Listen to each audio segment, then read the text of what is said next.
Hi అన్న. రాంబాబు రా వచ్చి కూర్చో. అమ్మా వచ్చి కళ్ళెపు కొట్టి వాకిట్లో ముగ్గులు అయ్యామ్మా. ఓకే చెప్పండి. సరే అన్నయ్య, అలాగే.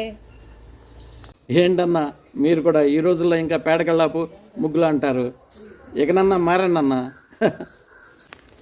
మారటం అంటే నాకు అర్థం కాల.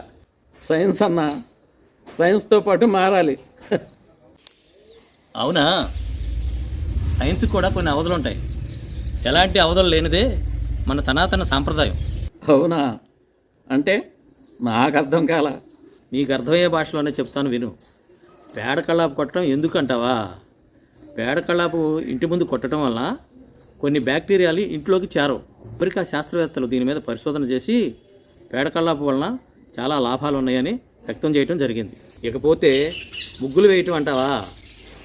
మనిషి యొక్క కళ్ళల్లో నెగిటివ్ పాజిటివ్ వేవ్స్ ఉంటాయి. మనకి వచ్చి ఇంటి ముందు ముగ్గురు చూసేటప్పటికి మన మీద ఆ నెగిటివ్ థింగ్స్ మన మీద పడుకోకుండా పాజిటివ్ థింగ్సే మనల్ని సేవ్ చేస్తూ ఉంటాయి అన్నమాట. అందువల్ల ముగ్గులు వేయటం జరుగుతుంది. ముగ్గుని పూర్వం మనం బియ్యపిండితోనే వేసేవారు. బియ్యపిండితో వేయటం వల్ల లాభాలు ఏంటంటే, చిన్న చిన్న పక్షులు అవి వచ్చి వాటిని భుజించి ఆహారంగా తీసుకున్నాయి. తర్వాత పోతే సీమలు, చెదల పురుగులు. ఈ చెదల పురుగులు కూడా అవి అక్కడే ఆహారం తీసుకుని మన ఇంట్లోకి వచ్చే కాదు. ఇప్పుడు పిండితో ముగ్గు వేయకపోవటం వల్ల అపార్ట్మెంట్లలో వాటిల్లో కూడా ఆ కబ్బోర్డులు అవన్నీ కూడా చెదలు వచ్చేసేసి ఊరినే పాడైపోతున్నాయి. దీని అసలు కారణం ఇది. గడపకి పసుపు అంటావా? పసుపు అనేది మానవ శరీరంలో యాంటీబయాటిక్గా ఉపయోగపడుతుంది. అది నీకు తెలుసా?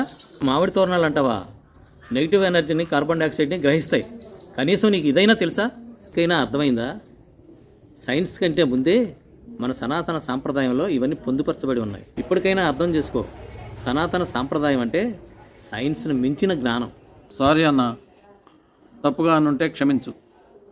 మన సనాతన ధర్మంలోని జ్ఞానం మీలాంటి వారి వల్లనే భావితరాలకు అందుతుంది.